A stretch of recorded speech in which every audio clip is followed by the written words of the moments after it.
শাহরু রমাদানাল্লাযী উনজিলা ফীহিল কুরআনু হুদাল লিন্নাস। ওরে যুবক, এই যে সামনে আসতেছে রমজানুল মুবারক, রমজান মাসে কোরআন নাজিলের মাস। ওই মাসে কোরআন নাজিল করেছেন আল্লাহ তাআলা। ওরে বান্দা, আল্লাহ বলেন এই কোরআনটা যদি তুমি তেলাওয়াত করতে পারো, কোরআনের সাথে কথা হবে কার সাথে? জোরে বলে, আরো জোরে বলে। কারি ইব্রাহিম সাহেব রহমতুল্লাহি আলাইহি আল্লাহর কালাম তেলাওয়াত করতেন। মাঝে মধ্যে আল্লাহর বান্দা চিৎকার করে বেহুশ হয়ে পড়ে যাইতেন। মানুষেরা বলে, হযরত কেন চিৎকার করে বেহুশ হয়ে পড়ে যান? আল্লাহর ওলি ডাক দিয়া বলে, রে ভাই, যখন আমি আল্লাহর কালাম তেলাওয়াত করি, আমি আল্লাহর কালামের প্রতিটা আয়াতের ফাঁকে ফাঁকে আমি আল্লাহকে দেখতে পাই। ফাআইনামা তুওয়াল্লু ফাসাম্মা ওয়াজহুল্লাহ। আল্লাহ বলে, রে গোলাম, যেখানে তাকাইবি সেখানেই আমি আল্লাহ। প্রতিটা আয়াতের মাঝে মাঝে কেমন যেন আমার আল্লাহ। ও আল্লাহর বান্দা যুবক, এই জন্য হাদিসে কুদসির মধ্যে আছে, কসামতুস সালাতা বাইনি ওয়া বাইনা আবদি নিসাইন। নামাজকে আমি এবং বান্দার মধ্যে আমি আল্লাহ অর্ধেক অর্ধেক করে দিয়েছি। ইদা ক্বালাল আবদু আলহামদুলিল্লাহি রাব্বিল আলামিন, যখন বান্দা বলে আলহামদুলিল্লাহ, আল্লাহ তাআলা ডাক দিয়ে বলেন, হামিদানি আবদি, আমার বান্দা আমার প্রশংসা করেছি।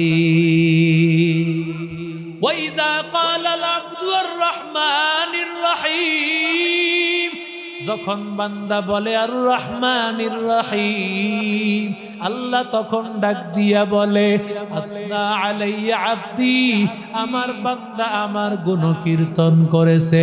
ওয়াইদা ক্বালাল আবদু মালিক ইয়াউমিদ্দিন, ক্বালা আল্লাহু তাআলা মাজ্জাদানি আবদি, যখন বান্দা বলে মালিক ইয়াউমিদ্দিন, আল্লাহ বলে আমার বান্দা আমার বরত্ব প্রকাশ করেছে।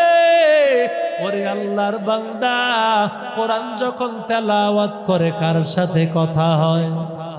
আরো জোরে বলে, ই কালামে জিন্দা কুরআনে হাকিম, হিকমতে ও লা ইয়াজাল সুতু কদিম, জামিউল ইলমি ফিল কুরআনে হাকিম, فقاصرت عنه أفهام الرجال، بقى قرآن كلام الله بشنا، قديم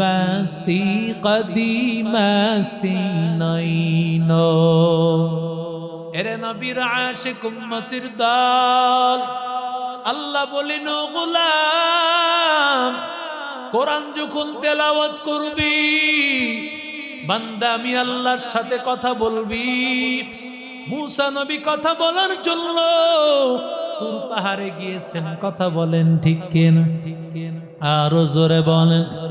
আল্লাহ তাআলা আমার নবী রাহমাতুল লিল আলামিনকে মেরাজে নেওয়ার পর আমার নবীকে আল্লাহ তাআলা দিয়েছেন নামাজ। আর আল্লাহ তাআলা হেরা গুহার মধ্যে আল্লাহর নবীর উপর আসছে আল্লাহর কালাম। আল্লাহর নবীর আল্লাহর কালাম দিয়া নবীকে আল্লাহ ডাক দিয়া বলেন, ও নবী, আপনার উম্মত কোরআন তেলাওয়াত করবে, ওরা যেন আমি আল্লাহর সাথে কথা বলবি। ওরে যুবক, আল্লাহর কালামে তো দামি, তাকা দেখ আমার আপনার শরীরের মধ্যে কত দামি দামি কাপড়, 1000 টাকা 2000 টাকার গজের কাপড় আছে না নাই? কথা বলেন ঠিক কিনা? ওরে বান্দা, এই কাপড় মাঝে মধ্যে যখন পায়ের সাথে লেগে যায় সালাম করিনি আমরা, না না।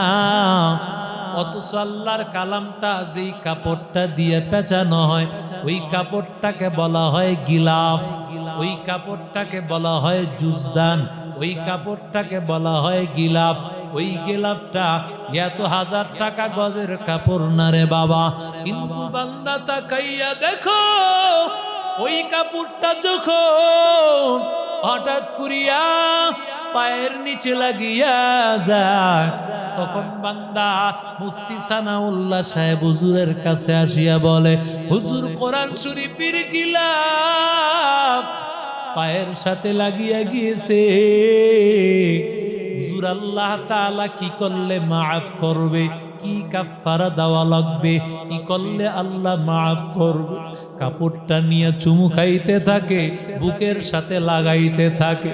ওরে বান্দা, ওরে আল্লাহর বান্দা যুবক, আমার আপনার ঘরের মধ্যে কত দামি দামি ফার্নিচার বার্মাটিক সেগুন দিয়া বানাইছে, কথা বলেন ঠিক কিনা? এত সুন্দর সুন্দর ফার্নিচার, চলাফেরার পথে পা লাগে কি লাগে না? জোরে বলবেন। পা লাগার পরে কে আসি আপনাদের এই যে এলাকার নাম কি জানি, নাগদার পার না, এমন একটা নাম মুখস্থ মুখ দিয়েও আসে না। এই নাগদার পার এলাকায় এমন কোন মানুষ আসেনি যে ফার্নিচারের সাথে পা লাগে সালাম করে? কথা বলেন। কিন্তু আল্লাহর বান্দা তাকাইয়া দেখো, আল্লাহর কালামটা যেই কাঠের মধ্যে রাখে, ওই কাঠের নাম হলো রেহাল, ওই কাঠের নাম হলো রেহাল। রেহালের মধ্যে রাখি আল্লাহর কালাম তেলাওয়াত করে। ও যুবক, ও ঢাকা খিলগাঁও নাগদার পাড়ের মুসলমান, ও আল্লাহর গোলাম, এই আল্লাহর কালাম যেই রেহালের মধ্যে রাখে, যেই কাঠের মধ্যে লাগে, কোন সময় পায়ের সাথে লেগে গিয়েছে, পায়ের সাথে লাগার কারণে আমি দৌড়াইয়া আসি, বলি মুফতি সানাউল্লাহ সাহেব, হুজুর আল্লাহ আমারে কি করলে মাফ করবে? কোন আমল করলে আল্লাহ আমারে মাফ করে দিবেন? ও যুবক, কাঠটা নিয়ে বুকের সাথে লাগা, চুমু খায়, আর আল্লাহর কাছে বলে, আল্লাহ তুমি আমারে মাফ করে দাও। আল্লাহ ডাক দিয়া বলেন, ও বান্দা, এই কোরআনের সাথে কাপড় লাগার কারণে কাপড়ের মর্যাদা বাড়ায় দিয়েছেন কি? কাঠ লাগার কারণে কাঠের মর্যাদা বাড়ায় দিয়েছেন কি? আরো জোরে বলেন। এই কোরআনের সাথে যখন মানুষের সম্পর্ক হলো, আল্লাহ তাদেরকে সম্মানকে মন বাড়াইয়া দিল। তাকায়া দেখ, যে সাহাবীদের মর্যাদা ছিল না, সবচাইতে খারাপ যুগের খারাপ মানুষ ছিল, কথা বলেন ঠিক কিনা? অথচ তাকায়া দেখ, কোরআনের সম্পর্কের কারণে তাকাইয়া দেখো, আল্লাহ কেমন দামি বানাইয়া দিল, সাহাবীদেরকে কেমন দামি বানায় দিল। আল্লাহ কোরআনের আয়াত নাজিল করে দিয়েছেন, রাদিয়াল্লাহু আনহুম ওয়া রাযু আন, আমার আল্লাহ তাদের প্রতি রাজি, তারাও আমার আল্লাহর প্রতি রাজি। আরো জোরে বলেন। কোরআনের কারণে বেলালের কত দাম, কোরআনের কারণে লোকটা কালো, অথচ আমার আল্লাহর কাছে কেমন ভালো।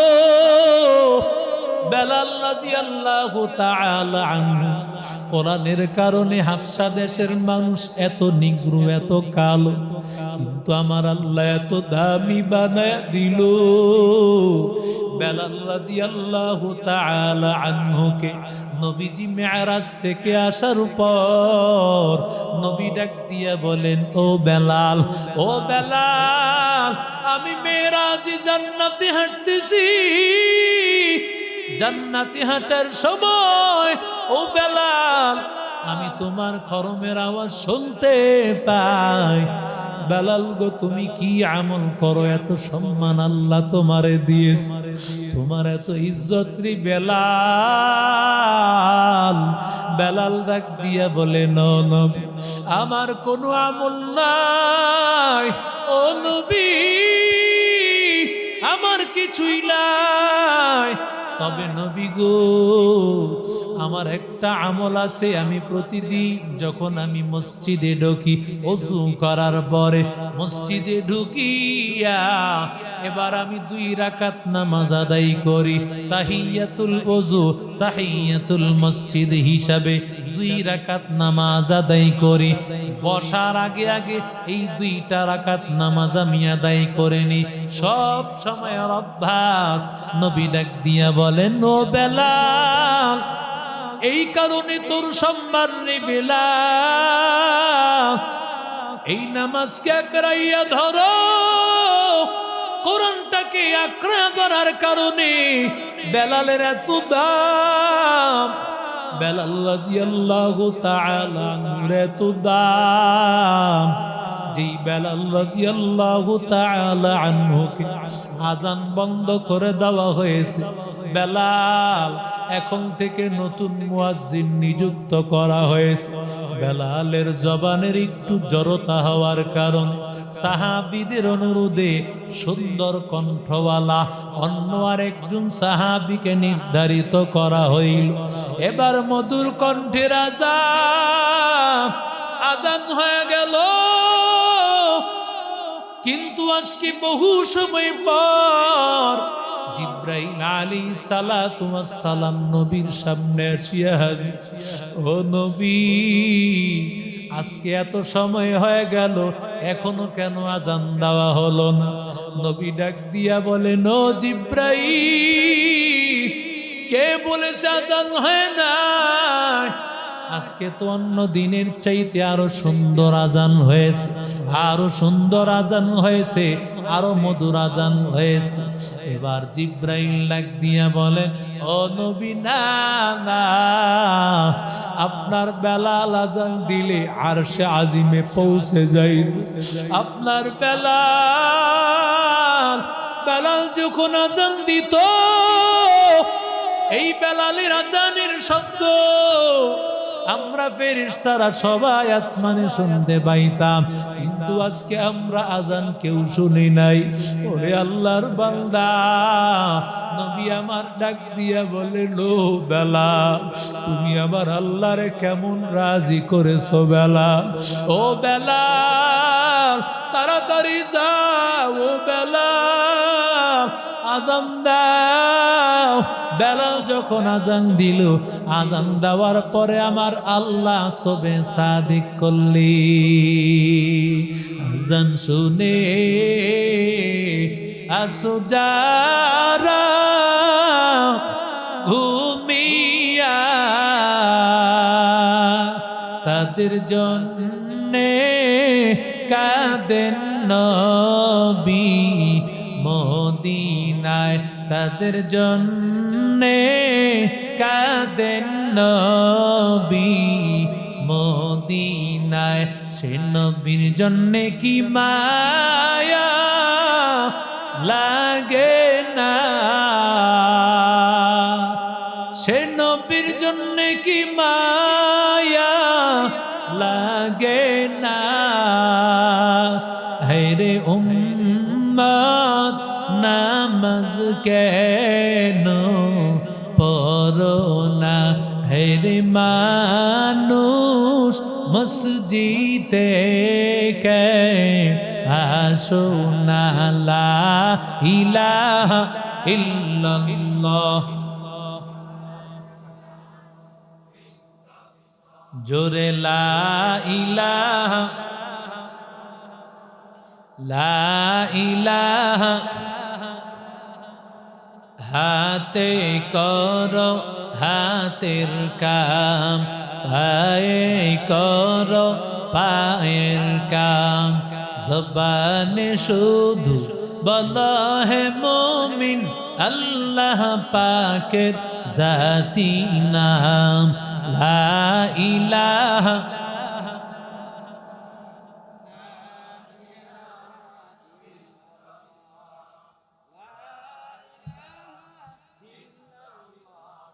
লা ইলাহা ইল্লাল্লাহ, লা ইলাহা লা ইলাহা ইল্লাল্লাহ মুহাম্মাদুর রাসূলুল্লাহ সাল্লাল্লাহু আলাইহি ওয়াসাল্লাম দান করেছেন। পৃথিবীর এমপি মন্ত্রীরাও সেই সম্মান পায় না, ঠিক কিনা?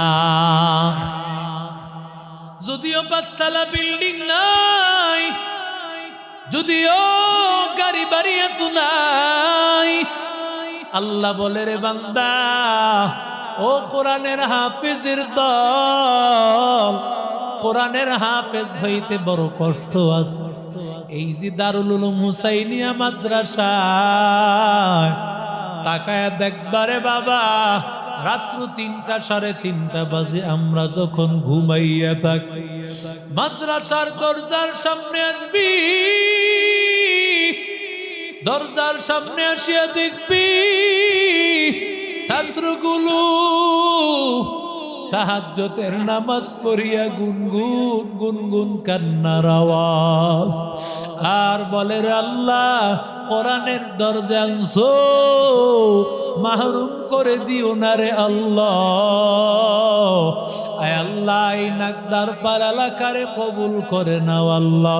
আয় আল্লাহ, হাফেজ বানাইয়া দাও, কোরআনের হাফেজ বানাইয়া মা বাবার কলিজা ঠান্ডা করে দাও। এরে নবীর আশিক উম্মতির দল, মাদ্রাসায় মাঝে মধ্যে ছাত্ররা কত কষ্ট করে, মাঝে মধ্যে ভালো পায়, মাঝে মধ্যে ভালো পায় না। ও যুবক, ওরে আল্লাহর বান্দা, একটা সময় তো মাদ্রাসা এমন ছিল, মুফতি সানাউল্লাহ সাহেব দাওবক মাদ্রাসা নারায়ণগঞ্জের সবচাইতে প্রাচীনতম মাদ্রাসায় পড়াশোনা করেছেন। ওই মাদ্রাসার হালাত বড় কঠিন এক অবস্থা ছিল। মাদ্রাসায় এমন অবস্থা হইতো, মাদ্রাসায় চুলা ধরাইছে, পানি গরম হইতেছে, এখনো পর্যন্ত চালের ব্যবস্থা হয় নাই। কি করে সন্তানগুলো খাবে? কি করে সন্তানগুলো খাবে? ওরে আল্লাহর বান্দা, দারুল উলুম দেওবন্দ মাদ্রাসা, মুহতামিম সাহেব কাসিম নানুতুবি, আল্লাহর বান্দা মাদ্রাসার মুহতামিম সাহেব, তার কাছে আসিয়া হুজুরেরা বলে, হযরত, আজকে মাদ্রাসায় চালের ব্যবস্থা হয় নাই, 2 দিন হয়ে গেল চালের ব্যবস্থা হয় নাই। হুজুর বলে, বাবা, সবাই মিলিয়ে আল্লাহর কাছে দোয়া করো, কারণ সব কিছু ধনভান্ডার, জোরে বলেন কার হাতে? ওয়ালিল্লাহি খাযাইনুস সামাওয়াতি ওয়াল আরদ, আল্লাহ বলেন আসমান জমিনের ধন ভান্ডারের চাবি কার হাতে? আল্লাহর কাছে চাইও। মাদ্রাসার এমন বড় ইতিহাস, মাদ্রাসায় খাবার নাই, চালের ব্যবস্থা নাই, বোর্ডিং এ কিছুই নাই, কিন্তু ছাত্ররা যখন তাহাজ্জুদের জায়নামাজে কান্না শুরু করে দিয়েছে, আল্লাহ কোথা থেকে খাবারের ব্যবস্থা করে দেন আমার আল্লাহ ছাড়া কেউ জানে না, ঠিক কিনা? এরে নবীর আশিক উম্মতির দল, ও যুবক, ও আল্লাহর বান্দা, কাসেম নানুতুবি বলেন, ও বাবারা, সবাই মিয়া আল্লাহ, সবাই মিলে আল্লাহর কাছে যাও। আমার আল্লাহর কাছে অভাব নাই, দোয়া করলে আল্লাহ তাআলা ধনভাণ্ডারের রাস্তা, আমার আল্লাহ তাআলা সব কিছু আল্লাহ খুলে দিবে। ছাত্ররা দোয়া করতেছি, দোয়া করতে করতে বল এখনো কোন খাবারের ব্যবস্থা নাই। হুজুরের কাছে আসিয়া মাদ্রাসার অন্য উস্তাদেরা বলে, হুজুর আর বুঝি ছাত্ররা টিকতে পারতেছে না, খাবারের ব্যবস্থা নাই, তাড়াতাড়ি খাবারের ব্যবস্থা করে। ও আল্লাহর বান্দারা, কাসেম নানুতুবি রহমতুল্লাহি আলাইহি, আল্লাহর বান্দা বড় পেরেশান। দারুল উলুম দেওবন্দের মুহতামিম সাহেব মনে মনে চিন্তা করতেছে, যদি কিছু টাকার ব্যবস্থা করতে পারি, ওই টাকাগুলো দিয়া অন্তত পক্ষে একটা বেলা আমার মাদ্রাসার ছাত্রগুলোর খাবারের ব্যবস্থা করতে পারবো। কিভাবে টাকার ব্যবস্থা হবে? আল্লাহর বান্দা, দেওবন্দ এলাকায় কোনো কাজ করলে মানুষেরা বলবে, দেখছো কাসেম নানুতুবি মাদ্রাসা চালাইতে পারে না, এখন আসছে কাজ করতে, কাজ করিয়া নাকি সে মাদ্রাসা চালাইবে। ও আল্লাহর বান্দা, যুবক, আল্লাহর বান্দা, এবার চিন্তা ফিকির করতে করতে এবার সিদ্ধান্ত নিল, বাংলাদেশে যেমন একটা সদরঘাট আছে, ওই দেওবন্দ এলাকা ইন্ডিয়াতে এমন একটা সদরঘাট, যেখানে আসিয়া সব জাহাজগুলো ভিড়ে। ওখান থেকে জাহাজ ভিড়ার পর কুলিরা মাথায় মাল সামানা নিয়া মাথায় মাল সামানা নামায়া দেয়, কিছু পারিশ্রমিক পায়। আল্লাহর বান্দা চিন্তা করলো, আমি যদি কুলের কাজ করি, যা টাকা পাইব ওই টাকা দিয়া আমি আমার ছাত্রদের, নবীর মেহমানদের এক বেলা খাবারের ব্যবস্থা করব। আল্লাহর বান্দা যুবক কাসেম নানুতুবি রহমতুল্লাহি আলাইহি ওই দেওবন্দ এলাকার ইন্ডিয়াতে সেই সদরঘাটে গেলেন। যাওয়ার পরে টাকা দেখতে পান, যেই কুলিরা তারা মাল সামানা নামায়, ওদের আলাদা ইউনিফর্ম আছে, আলাদা কাপড় আছে।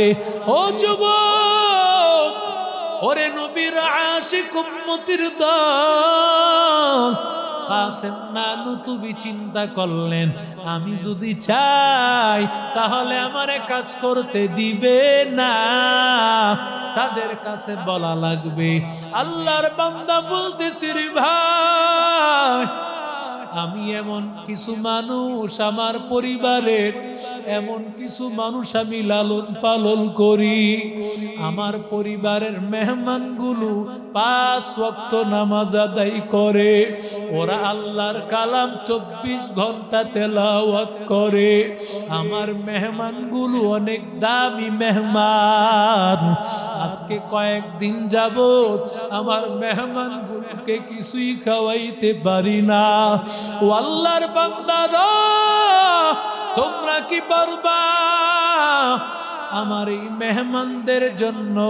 আজকে আমি একটু কুলির কাজ করতে চাই, কুলির কাজ করিয়া যা টাকা পাইব আমি আমার মেহমানদের খাবারের ব্যবস্থা করব।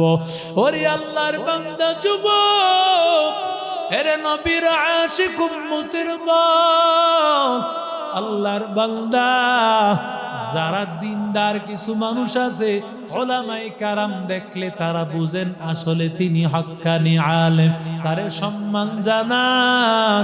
ওই আল্লাহর বান্দারা, তাদের দিলের মধ্যে ছিল আল্লাহর মহব্বত। আল্লাহর বান্দা ডাক দিয়া বলে, ও আলেম ভাই, আজকে আমরা কেউ কাজ করব না, সব কাজ তুমি একাই করবা।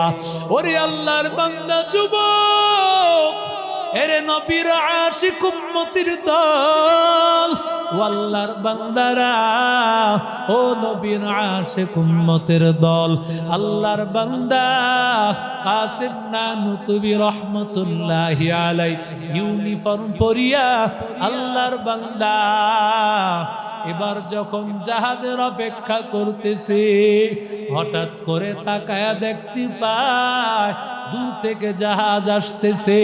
জাহাজ আসিয়া যখন নোঙ্গর করেছে সদরঘাট এলাকায়, ও আল্লাহর বান্দা যুবক কাসিম নানুতুবি রহমতুল্লাহি আলাইহি সামনে আগায় গিয়েছে। ওই কুলিরা ডাক দিয়া বলেন, আজকে কাজ করবেন এই হুজুর ভাই, তিনি কাজ করবেন, আমাদের পক্ষ থেকে তাকেই জিম্মাদারি দেওয়া হয়েছে। আল্লাহর বান্দা, এক আল্লাহর বান্দা বিশাল বড় লাগেজ নিয়ে আসছি, লাগেজ গুলো নামাইতে হবে। আল্লাহর বান্দা জাহাজটা বীরের পর আল্লাহর বান্দা একেবারে কাছে চলে আসছে। আসার পরে আল্লাহর বান্দাই লাগেজটা মাথায় উঠাইছে। ওই আল্লাহর বান্দা ডাক দিয়া বলে, ভাই আমার একটা কথা আছে, ভালো করে শুনো। এই গাট্টির বোঝাটা তুমি এখানে নামাইতে পারবা না। দেওবন্দ এলাকা একটা আছে, ওই এলাকায় আমার এই গাট্টিটা নিয়ে যাইতে নেওয়া লাগবে, সেই পর্যন্ত নেওয়া লাগবে। আল্লাহর বান্দা যুবক একটু তাকায়া দেখ, কাসিম নানুতুবি তো মানুষের লজ্জায় দেওবন্দ এলাকায় কাজ করে নাই। আল্লাহর বান্দা এখন দেখতে পায় যেই এলাকা ছাড়িয়া চলে আসলো, এখন বুঝি সেই এলাকায় তারে যাওয়া লাগবে।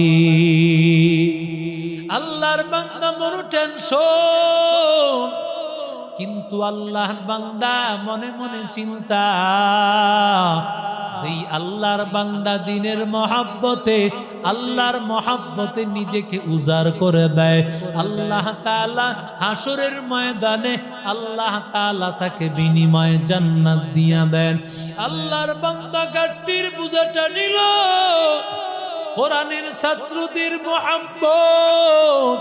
আমি আপনি মনে করি মুফতি সানাউল্লাহ সাহেব বুঝি মাদ্রাসা এমনি এমনি চলায়। ওরে বান্দা, না না, একজন মুহতামিম সাহেব এমনি এমনি মাদ্রাসা চলাইতে পারে না। কত পেরেশানি নিয়া মাস শেষে মাদ্রাসার ওস্তাদদের বেতন, মাদ্রাসায় অনেক বিল, বোর্ডিং খরচ, সব কিছুর পেরেশানি তার মাথায়। আল্লাহর বান্দা কেমন কাসিম নানুতুবি রহমতুল্লাহি আলাইহি মাথার মধ্যে গাট্টির বোঝাটা উঠান। একটা বোঝা না, বরং দুইটা বোঝা উঠাইছে। দুইটা বোঝা উঠাইয়া আল্লাহর বান্দা এবার চলতেছেন। চলতে চলতে আল্লাহর বান্দা কিছু দূর যখন সামনে গিয়েছেন, যেই বান্দা তার মাথার উপরে এই গাট্টির বোঝাটা উঠাইয়া দিল, আল্লাহর বান্দা মনে মনে চিন্তা করতে লাগলো, আমি যে গাট্টির বোঝাটা উঠাইয়া দিলাম, সে কিভাবে গাট্টির বোঝাটা নিতেছে? কারণ এত ওজন, গাট্টির বোঝাটা তো নেওয়ার কথা না। আল্লাহর বান্দা তাকাইয়া দেখতে পায় গাট্টির বোঝাটা মাথায় না, বরং মাথা থেকে এক হাত উপরে শূন্যে চলতেছে।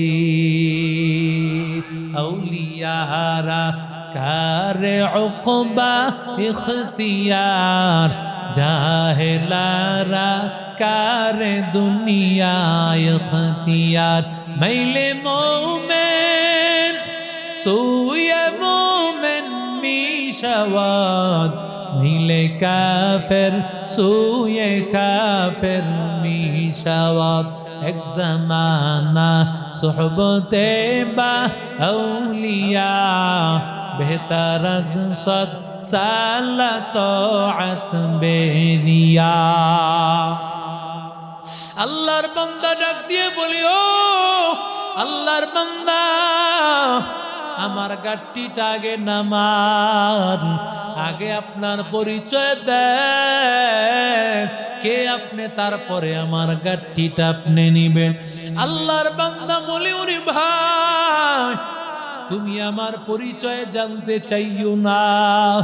আল্লাহর বান্দা কাসেম নানতুবি আল্লাহরে ডেকে বলেন, আল্লাহ পরিচয়টাও বুঝি গোপন থাকতে পারল না রে আল্লাহ। আল্লাহর বান্দা ডেকে বলে, ও গোলাম তুমি যেই মাদ্রাসায় যাইতেছো দেওবন্দ মাদ্রাসা, তুমি তো শুনেছো দেওবন্দ এলাকায় একটা মাদ্রাসা আছে? বলে হ্যাঁ, আমি সেই দেওবন্দ মাদ্রাসার মুতামিম শাম কাসেম নানতুবি। আর জোরে বলে, এরে আল্লাহর বান্দা যুবক, আল্লাহর বান্দা এবার পায়ের মধ্যে পড়িয়া যায়, চোখের পানি ফালাইয়া বলেন, ও হযরত আমারে মাফ করে দেন, আমারে ক্ষমা করে দেন। ও আল্লাহর ওলি,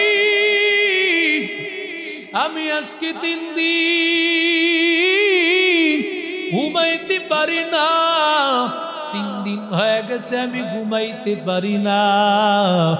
আমি প্রথমবার রাতের বেলায় স্বপ্ন দেখতেছি আল্লাহর নবী রাহমাতুল লিল আলামিন নবী আমার ডাক দিয়া বলে, আমার মেহমানেরা না খাইয়া আছে আর তুমি টাকা নিয়ে বসে আছো, আমি কিছুই বুঝি নাই। দ্বিতীয় রাতে আবার আমি স্বপ্ন দেখলাম, নবী বলতেছে আমার মেহমানেরা না খাইয়া আছেন অথচ তুমি টাকা নিয়ে বসে আছো। ও আল্লাহর বান্দা যুবক, আল্লাহর বান্দা আবার বলে, আমি তৃতীয় রাতে আমি স্বপ্ন দেখতে পাই আমার মেহমানেরা ওই দেওবন্দ মাদ্রাসা আজকে কয়েকদিন পর্যন্ত না খাইয়া আছে। ও আল্লাহর বান্দা তুমি টাকা দিয়া কি করবা? তোমার টাকা দিয়া কি হবে?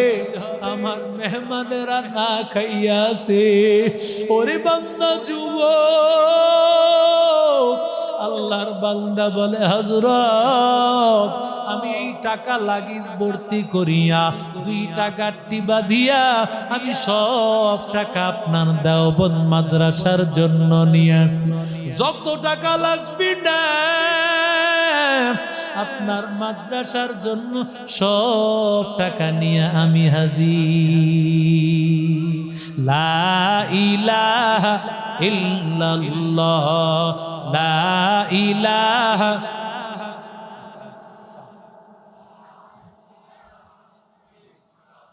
জোরে লা ইলাহা, লা ইলাহা ইল্লাল্লাহ।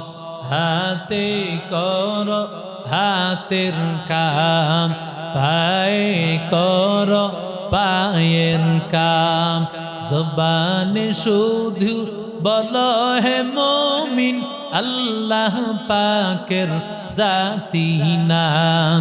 লা ইলাহা, লা ইলাহা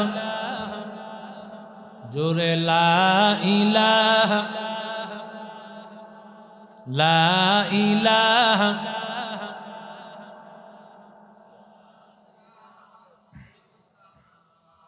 লা ইলাহা ইল্লাল্লাহ।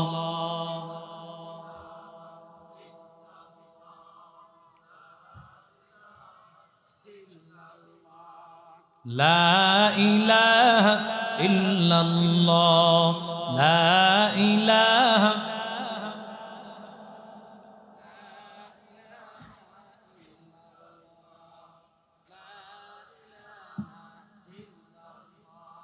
লা ইলাহা, লা ইলাহা ইল্লাল্লাহ, লা ইলাহা, লা ইলাহা ইল্লাল্লাহ, মুহাম্মাদুর রাসূলুল্লাহ সাল্লাল্লাহু আলাইহি ওয়াসাল্লাম। ও আল্লাহর বান্দারা, বলতেছিলাম ওই যে কোরআনের ছাত্ররা মাঝে মধ্যে এমন একটা সময় গিয়েছে না খাইয়াও কাটাইছে। ওরে আল্লাহর বান্দা, এখনো ছাত্র মাদ্রাসায় খায়। এই যে ছোট ছোট ছাত্র দেখবেন, এই যে দারুল উলুম হুসাইনিয়া মাদ্রাসা, ছেলেগুলো এখনো পর্যন্ত নিজের গোসলটা পর্যন্ত ঘরের মধ্যে মায়ে যেই গোসলটা বাচ্চারে করায় দেয়, আমার আপনার ঘরের মধ্যে এতটুকু বাচ্চার মুখের মধ্যে খানার লোকমা তুলে দেই। কথা বলেন ঠিক কিনা? ওর জামাটা ধুইয়া দে। অথচ আল্লাহর বান্দাগুলো, এই ছোট ছোট ছাত্রগুলো নিজের খাবারটা নিজে খায়, নিজের কাপড়টা নিজে ধৌত করে। কত মায়া লাগে রে যুবক। মাঝে মধ্যে ঘরের মধ্যে ভাই বোনেরা, মা বাবা কত জায়গায় ঘুরতে যায়, কিন্তু এই সন্তানটা ঘুরতে মনে চাইলেও ঘুরতে যায় না। মাদ্রাসায় বরাবর কঠিন। আমি আমার এই নারায়ণগঞ্জের দেওবন্দ মাদ্রাসায় পড়েছি। মাদ্রাসার পাশেই হলো আমার বাড়ি। কত যে কষ্ট লাগতো পড়তে, কারণ একজন হাফেজের পিছনে শয়তান 24 ঘন্টা আছে না নাই? আরো জোরে বলেন। কারণ শয়তান চায় একটা হাফেজকে যদি ধ্বংস করে দেওয়া যায় ওর সফলতা, একজন আলেমকে যদি এই লাইন থেকে চ্যুত করা যায় তাহলে ওর সফলতা। কারণ একজন হাফেজের কারণে 10 জন জাহান্নাম ওয়াজিব হয়ে গেছে, ওদেরকে আল্লাহ জান্নাত দিবেন। আর একজন হক্কানি আলেমকে আল্লাহ বলবেন, ওরে বান্দা, কোন কিতাবের মধ্যে রিওয়ায়াত আসছে 400 জনের কথা, কিন্তু সঠিক কথা হলো আলেমকে আল্লাহ বলবেন, ওরে আলেম যাও, আমি আল্লাহ তোকে, আমি আল্লাহ সুপারিশ করার অনুমতি দিলাম। তুমি সুপারিশ করে করে বান্দাদেরকে জান্নাতে নিয়ে নাও। আরো জোরে বলেন। মিশকাত শরীফের মধ্যে হাদিস, আল্লাহর বান্দাদেরকে জাহান্নাম, জাহান্নামে যাদেরকে দেওয়া হবে, কিছু মানুষেরা দাঁড়ায় থাকবে অপেক্ষায়, না জানি কোন সুপারিশ পাওয়া যায় কিনা, কোন সুপারিশ পাওয়া যায় কিনা। আল্লাহর এমন এক বান্দা জাহান্নামের ফায়সালা আল্লাহ করে দিয়েছে। বান্দা রাস্তায় দাঁড়াইয়া আছে, না জানি আমি কোন সুপারিশ পাই কিনা। এমন সময় তাকায় দেখে মুফতি দেলোয়ার হুসাইন শাহ হুজুরের মতো এমন খতিবে আজম, এমন মানুষ বান্দা। আজকে তো খতিবে আজমকে দেখবা, চেহারার মধ্যে নুরানি, চেহারার মধ্যে এত নূর আল্লাহ তাআলা ঢেলে দিয়েছেন, এত নূর আল্লাহ ঢেলে দিয়েছেন। ওরে আল্লাহর বান্দা, ও যুবক, হুজুরের মধ্যে এমন আল্লাহওয়ালা, এমন একজন আলেম রাস্তা দিয়ে হেঁটে যায়, যেই বান্দাকে জাহান্নামের ফায়সালা করে দেওয়া হয়েছে। এই বান্দা ডাক দিয়া বলে, হযরত, আপনি কি আমারে চিনেছেন নাকি? বলে, না না, চিনি নাই। আল্লাহর বান্দা ডাক দিয়া বলে, হযরত, একদিন মাগরিবের নামাজ আদায় করবেন, ওযু করার পানির প্রয়োজন ছিল, আমি আপনার জন্য ওযুর পানির ব্যবস্থা করে দিয়েছি। ও আল্লাহর ওলি, ও আলেম, আজকে আমি জাহান্নামের আসামি, আজকে আমি বুঝি জাহান্নামের আসামি হয়ে গেছি। আমার আল্লাহর কাছে একটু বলেন, আল্লাহ যেন আমারে সুপারিশ করিয়া, আল্লাহ আপনি আমার জন্য একটু সুপারিশ করেন, আল্লাহ যেন আমারে জান্নাতের মালিক আল্লাহ বানায় দেয়। এবার ওই আলেম আল্লাহর কাছে ডাক দিয়া বলবে, আল্লাহ তোমার বান্দা আসলেই বুঝি আমারে মহব্বত করে, ও দয়ার মালিক, আয় আল্লাহ তোমার বান্দার জন্য একটু সুপারিশ করার অনুমতি দাও। আল্লাহ ডাক দিয়া বলবি, ও আলেম আমি আল্লাহ তোমার মধ্যে কোরআন দান করেছি, আমি আল্লাহ তোমার সিনায় কোরআন দিয়েছি, এই জন্য না আমি আল্লাহ তোমারে জাহান্নামে দিব। আল্লাহ তাআলা আলেমকে নূরের মিম্বরে বসাইয়া আল্লাহ বলবে, ও হাফিজকে আল্লাহ নূরের মিম্বরে বসাইয়া আল্লাহ বলবে, ওরে হাফেজ, ওরে আলেম, আমি আল্লাহ এই জন্য তোর মধ্যে আমি আল্লাহ কোরআন দেই নাই, হাদিস দেই নাই, যে জন্য আমি আল্লাহ তোকে আমি আল্লাহ জাহান্নামে দিব। আমি আল্লাহ এই জন্য দিয়েছি যাতে করে আমি আল্লাহ তোকে আমি আল্লাহ জান্নাতে দিব। ও বান্দা আমি আল্লাহ তোকেও তো আমি জান্নাতে দিয়েছি, তুমি যার জন্য সুপারিশ করতেছো আমি আল্লাহ তাকেও জান্নাতে যাওয়ার জন্য অনুমতি দিলাম। আমার দয়ার মাওলা রে, আমার দয়ার মাশুক রে, কোথায় গেলে পাইব তোমার ঠিকানা, তোমার বুঝি আমরা পাইলাম না, তোমার পাইবার আসে ঘুরি আমি দেশ বিদেশে, মাহফিলের ময়দানে করলাম বিছানা, চরমনার ময়দানে করলাম বিছানা, উজানির ময়দানে করলাম বিছানা। আমার দয়ার মাওলা রে, আমার দয়ার মাবুদ রে, কোথায় গেলে পাইব তোমার ঠিকানা, তোমার বুঝি আমরা পাইলাম না।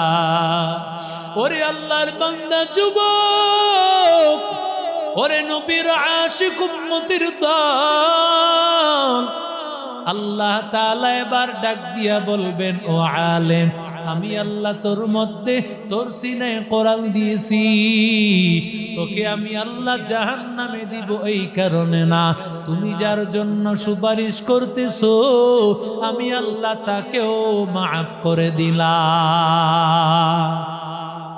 আর জোরে বলেন, এরে আল্লাহর বান্দা যুবক, ওরে নবীর আশিক উম্মতের দল, ও আল্লাহর বান্দারা তাকায় দেখবেন অনেক মানুষ মাদ্রাসায় পড়াইতে চায়, এই যে আজকে যারা হাফেজ হইল, হাফেজদের মা বাবারে কিছু দিবেন, কি দিবে? ক্রেশ মারহাবা কোন, আরো জোরে কোন মারহাবা। শহরে খুব কম দেখছি, গ্রামে অন্তত একটা টুপি পরায়। তবে আমি খুব কৃতজ্ঞ আমার বড় ভাই মুফতি সানাউল্লাহ সাহেব, আল্লাহ তাআলা হাসরের ময়দানে মা বাবাকে ডাইকা পুরস্কার দিবেন। মারহাবা বলেন। আল্লাহ যদি পুরস্কার দেন, দুনিয়াতে আমাদের পুরস্কার দেওয়ার দরকার আছে না নাই?